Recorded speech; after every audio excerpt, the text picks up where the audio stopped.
নজর রাখবো পরবর্তী সংবাদে। প্রয়াত হয়েছেন কংগ্রেস নেতা নির্মল চন্দ্র দাস। অবশ্য অমরপুর কংগ্রেস নেতা 1985 সাল থেকে 1990 সালে প্রাক্তন এমডিসি তিনি ছিলেন নির্মল চন্দ্র দাস, এবং 72 বছর বয়সে তিনি শেষ নিঃশ্বাস ত্যাগ করেছেন এবং রেখে গেছেন ওনার এক ছেলে এবং 3 মেয়ে। আজ জিবি হাসপাতালে শেষ নিঃশ্বাস ত্যাগ করেছেন তিনি। দীর্ঘদিন ধরে তিনি দুরারোগ্য রোগে ভুগছিলেন। আজ সকালে তাকে আগরতলা কংগ্রেস ভবনে শেষবারের মতো বিদায় জানিয়েছেন, শ্রদ্ধা জানিয়েছেন কংগ্রেস নেতৃত্বরা, এবং সেখানে উপস্থিত ছিলেন প্রদেশ কংগ্রেস সভাপতি আশিস কুমার সাহা, ছিলেন বিধায়ক সুদীপ রায় বর্মন সহ অন্যান্যরা। আজকের এই বিষয়ের পর কি প্রতিক্রিয়া জানিয়েছেন কংগ্রেস সভাপতি আশিস কুমার সাহা, শুনুন।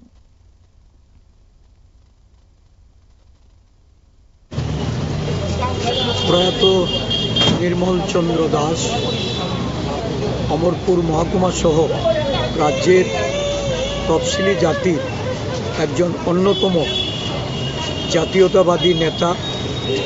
উনি স্বশাসিত জেলা পরিষদের প্রাক্তন মেম্বার ছিলেন। ওনার এই অকাল প্রয়াণে কংগ্রেস পরিবার ওনার এই শোকাহত পরিবারের প্রতি সমবেদনা জানাচ্ছে। ওনার আত্মার সদ্গতি কামনা করে এই প্রয়াত নেতার প্রতি গভীর শ্রদ্ধা আমরা নিবেদন করছি। এক সময় দুর্ধর্ষ একটা তফসিলি জাতির গোষ্ঠীর একদম তৃণমূল স্তর থেকে উঠে এসে জীবন সংগ্রামের যে লড়াই, জনস্বার্থে যে লড়াই, এই লড়াই উনি করেছিলেন।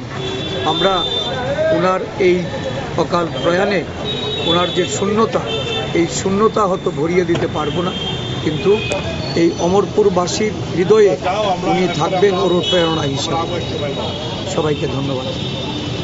আপনারা শুনলেন কংগ্রেস সভাপতি আশিস কুমার সাহার বক্তব্য, এবং একই সঙ্গে এই প্রাক্তন এমডিসি নির্মল চন্দ্র দাস তিনি দলের জন্য যে কাজ করে গেছেন, যে গুরুত্বপূর্ণ ভূমিকা রেখেছেন, তা আজকের এই দিন একটা অকাল প্রয়াণ, এবং সে সঙ্গে অকাল দুঃখিত বলা চলে অপূরণীয় ক্ষতি বলেও উল্লেখ করেছেন কংগ্রেস সভাপতি। একই সঙ্গে বলেছেন যে তিনি অমরপুর যারা বাসিন্দারা রয়েছেন তাদের মনে সর্বদা থাকবেন বলেও তিনি জানিয়েছেন, এবং একই সঙ্গে শেষবারের মতো শ্রদ্ধা জানিয়েছেন প্রাক্তন নেতাকে।